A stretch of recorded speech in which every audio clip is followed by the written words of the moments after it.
अभी कोई नहीं है। ये बातें बहुत विचारनी है। उस समय अपन ने भी समय खप कर दिया, पर गुरु महाराज की ऐसी कृपा रही कि उनने समय समय पे हर चीज़ बताई। बहुत अच्छा उनने समय समय हम लोगों को बहुत उपदेश दिए। समय समय पे हम लोग की जब अलग से जब क्लास लगती थी या कोई भी हम लोग बैठते थे या कोई भी प्रसंग होता था, तब आचार्य महाराज बहुत अच्छी अच्छी बातें बताते थे, यही बताते थे। कभी उनने यही नहीं कहा तुम उपास ही उपास करते रहो या उपास ही नहीं करो। अपनी शक्ति देख के उपास करो, अपनी शक्ति देख के भोजन करो।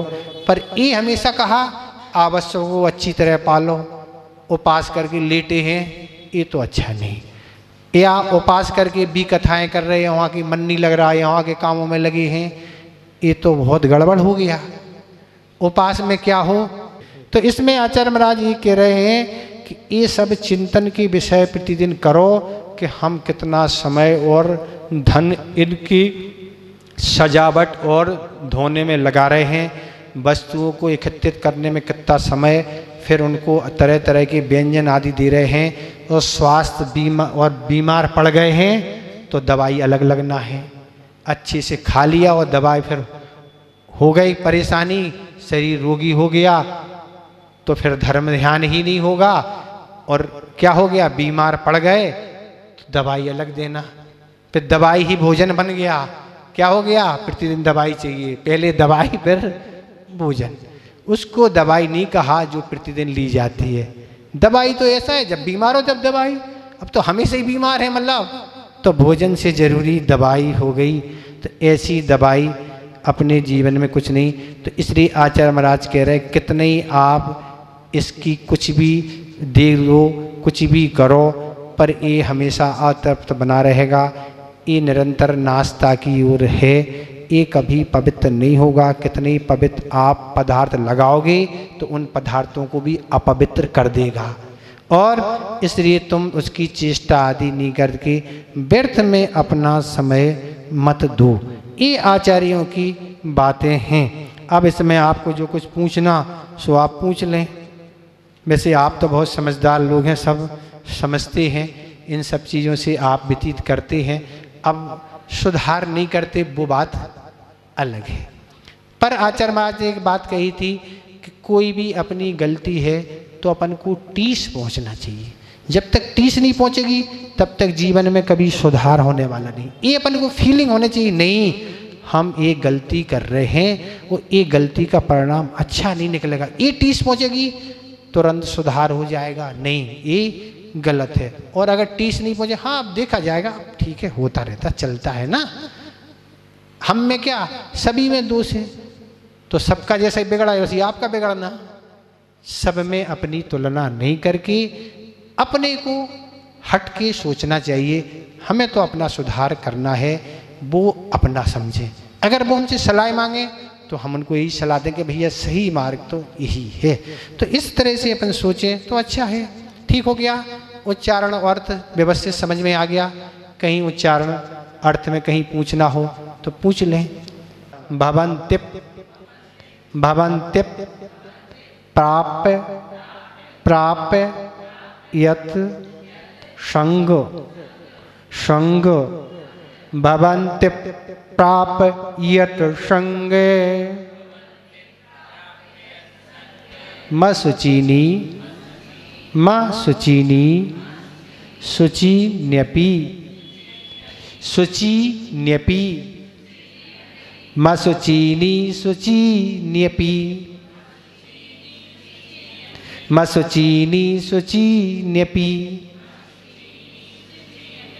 सा कायः कायः संत संत तापायश तापायश शकाया संत तापायश तदर्थम तदर्थम प्रार्थना प्रार्थना वृथा वृथा तदर्थम प्रार्थना वृथा। आ गया, ठीक हो गया।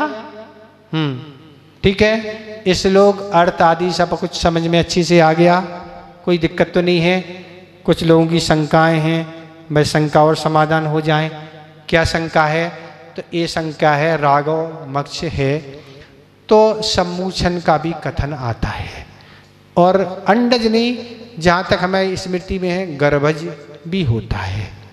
तो सम्मोचन का तो अर्थ हमने यही बता दिया कि चारों तरफ से बरगड़ाओं को वातावरण से खींच के वह अपने शरीर का निर्माण कर लेता है। ये सम्मोचन जन्म का लक्षण है। अब जिसकी जितनी बड़ी काया बनना उतनी मात्रा में वो बरगड़ाएं खींचेगा। छोटा शरीर है, छोटी मात्रा में हो जाएगा। तो ये दोनों कथन जहाँ तक है आगम में कहीं नहीं, पर चर्चा में ऐसा आया है कि सम्मोचन और गर्भज दोनों प्रकार का राघव मत्स्य होता है। उसकी काया 1000 योजन की होती है। 1000 लंबा, चौड़ा 500, 250 योजन मोटा, उसकी ये काया का प्रमाण है। दूसरे नंबर का है प्रश्न कि त्रियंचियों के बारे में कि त्रियंच स्वर्ग जाते। हमने एक दिन अभी क्लास में कहा था कि एक कौन जाति त्रिवंश, तो ऐसे सिद्धांत ग्रंथों में कुक्कुट, मरकट आदि, मुर्गा है, और भी ये जहाँ तक मेंढक और भी जो भी जीव हैं, ऐसे अनेक जीवों का कथन आता है। वह पंचम गुणस्थान धारण करके वह कहाँ जाती? स्वर्ग जाती है। अब महावीर जीव का तो उदाहरण ही है सिंह का। महावीर का जो पूर्व पर्याय में, सिंह पर्याय में जो था, वो तो गए ही है ना।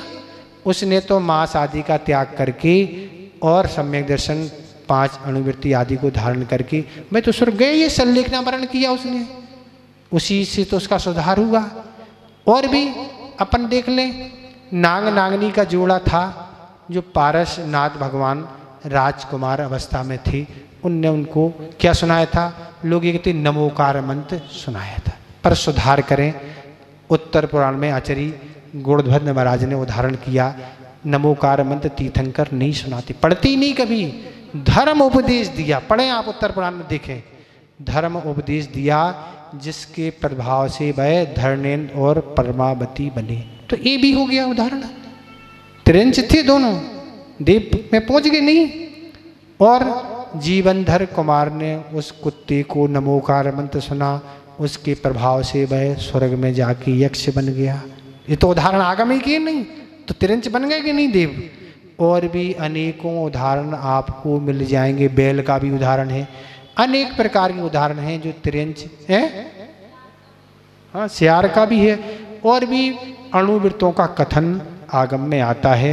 ऐसे अनेक जीव, जहाँ तक वो वेद जो था जो श्री कृष्ण ले गए थे, वह कुछ परिणाम बिगड़ने से वह क्या बंदर बन गया था। उस बंदर ने भी जहाँ तक अणुवृत्त धारण किए, उसका भी कथन एकदम पक्का याद नहीं है, पर जहाँ तक स्मृति में है। तो ऐसे अनेकों जीव अणुवृत्तों को धारण करके और मनुष्यों से अच्छा पालन करके स्वर्गों में जन्म लेती, 16वें स्वर्ग तक चले जाती। हमें अहम हो महाराज, हम तो बहुत धर्म करते हैं, बहुत हमारी 16 शुद्धि है, मन की शुद्धि नहीं है उन जैसी। देवों असंख्यात सीटें हैं, मनुष्य संख्यात हैं, अब सीटें कैसे भरेंगी? तो ये कथन में आया है कि इनकी स्वर्गों की पूर्ति त्रियंचों के माध्यम से होती है। जब तो वो सीटें भरती हैं तो मुझसे क्या भरेंगी वहाँ जाके? तो उस कथन में किया। अब काल की वहाँ कोई वर्णन नहीं है, वहाँ तो कथन बताया। अब हम पंचम और छठे जहाँ हैं तो अब जाने में कोई बाधा तो ना है, जा सकते। मोक्ष जाने में बाधा है तो नहीं जाएंगे, पर 16वें स्वर्ग के ऊपर नहीं जाएंगे तो नहीं जाते। 16वें स्वर्ग के ऊपर तो त्रियंच जाते ही नहीं, अणुवृत्ति भी नहीं जाती, महावृत्ति जा सकती है, द्रव्यलिंगी और भावलिंगी भी कब जा सकते? अभी तो कोई नहीं जा सकता, सभी के लिए निषेध है। तो इस तरह से ये हो गया। और नमोकार मंत्र का भी था कि नमोकार मंत्र का नियम कुछ ले लेते, मरण आदि हो जाए तो अपनी शक्ति के अनुसार मालाओं का नियम लेना चाहिए। ऐसा नहीं हम उतने समय में नहीं कर पाए और ज़्यादा ले ली, अपना एक आयु का प्रमाण करके कि हमारी इतनी आयु है, हम एक दिन में इतनी मालाएं कर सकते, हमारे इतने जीवन में इतनी हो जाएंगी। अचानक मरण हो जाना वो अलग है, पर पहले ही से हमने बहुत सारी ले ली और महाराज पुण्य लगेगा, हम ये नहीं। पहले आप अपनी शक्ति अनुकूलता देख के कितनी आपकी क्षमता क्या है ले लें और उस हिसाब से आप फिरें। जितनी आपकी अनुकूलता है उस हिसाब से जीवन एक अनुमान के हिसाब से भी। ऐसा नहीं हम तो अरबों खरबों ले लेंगे, वो फिर नहीं पाएंगे, पुण्य लगेगा इसलिए कि पुण्य लगेगा इसलिए ले लो, ये कोई युक्ति नहीं। अपना विवेक रखें, जब फिर जाए वो तो फिर आगे बढ़ा लेंगे, नहीं हम क्या दिक्कत है उसमें। तो ये है। अगला कि जैसे लोगों का ये कथन प्राय करके लेता है, महाराजों से कहना रहता है कि हमने आपके लिए ही चौका लगाया। तो सबसे पहले अब आगम की बात समझे कि आगम का विधान क्या है। तो अणुवृत्ति के 12 व्रत होते हैं और 12 व्रत में एक अतिथि संभाग नाम का व्रत होता है। अतिथि संभाग व्रत का यही अर्थ है कि हम अपने लिए भोजन बनाते हैं और अतिथि का हमें अगर दान करना है तो हम उस हिसाब से भोजन उतनी मात्रा में अपने हिसाब से हम तैयार करते हैं। ये हमारा विवेक है कि अतिथि आएंगे तो हमें पुण्य का अर्जन पूर्ण कब होगा, जब हम उनकी धर्म ध्यान के योग अनुकूलता बनाएंगे।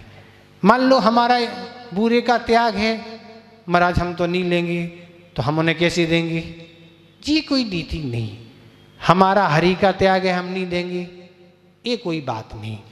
ये तो आपका विवेक है, उनके लिए कैसा क्या अनुकूल रहेगा वो आपका ये औचित्य गुण है, विवेक है, वो आप रखें। तो ये आगम का विधान है कि अतिथि संभाग में हम अपने लिए भोजन बनाते हैं और हम उनका क्या है पड़घान करते हैं। अगर वो आते हैं तो उनको हम आहार कराते हैं, उसके बाद हम स्वयं भोजन करते हैं। महाराज हमने आपके लिए भोजन बनाया, ये कहते हैं लोग, तो आप उपवास करेंगे कि आज फिर भोजन में हाथ नहीं लगाना आज बिल्कुल, क्योंकि महाराज को बनाया ना आपने। तो ये सब कहना उचित नहीं। इसका तरीका यही है, ये विवेक है, इस तरह से कहें कि हम कुछ दिन अभी 16 का भोजन करेंगे, महाराज हमारा ऐसा कुछ हम नियम है, हम 16 का भोजन करेंगे। ये तो विवेक है, आपके लिए बनाया, आपके लिए चौका लगाया। तो ये महाराज की इसमें कृतकार्यत अनुमोदना नहीं है। अगर महाराज की कहीं भी कृतकार्यत अनुमोदना है तो वह दोष के भागीदार हो जाएंगे, क्योंकि उनका ये कूटना पीसना झाड़ू आदि इन सब चीज़ों का आरंभों का त्याग है, वो किसी तरह से नहीं करा सकते। बस वो इतना ही करा सकते कि किसी महाराज का स्वास्थ्य खराब है तो उनके अनुकूल उनको कुछ भी संकेत गृहस्थ को देके उनकी वैयावृत्ति के रूप में उनको कोई सामग्री तैयार करा, पर अपने लिए नहीं। ये अपने लिए कराना अधा कर्म है, ये सबसे बड़ा दोष है।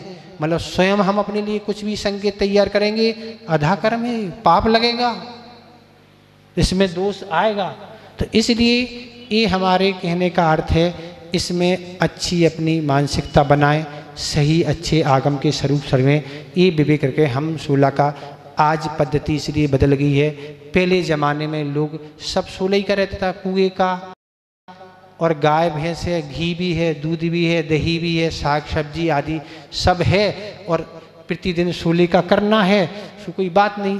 पर आज परिस्थितियाँ भी बदल गई हैं और लोगों को मूंग की दाल और लौकी आदि ये कहाँ के भोजन है, मरीजों के लोग हैं भोजन, तो ये तो करते ही नहीं। इसलिए डिशें चाहिए, तो अब कहाँ से क्या करें, तो फिर अलग से व्यवस्था करना पड़ती है। अगर हम सादगी का भोजन 16 आदि का करें तो अच्छा हो सकता। अब विचार आप करें, कुछ लोग नगरों में महीने में 4, 6, 8 दिन का 16 भोजन करने का नियम लेते हैं। नगरों में हम महाराज 4 दिन महीने में 16 का भोजन करेंगे और अतिथि संभाग व्रत का पालन करेंगे, आएगा तो पड़गा लेंगे, नहीं तो हमें तो करना ही है। ऐसे व्रत लेते 4 से 6 दिन, 8 दिन, 10 दिन बढ़ा के बढ़ाते 30 दिन का नियम हो जाता, अणुवृत्ति भी बन जाते, अच्छे से सब काम हो जाता। तो ऐसे विवेक से काम करना पड़ता है।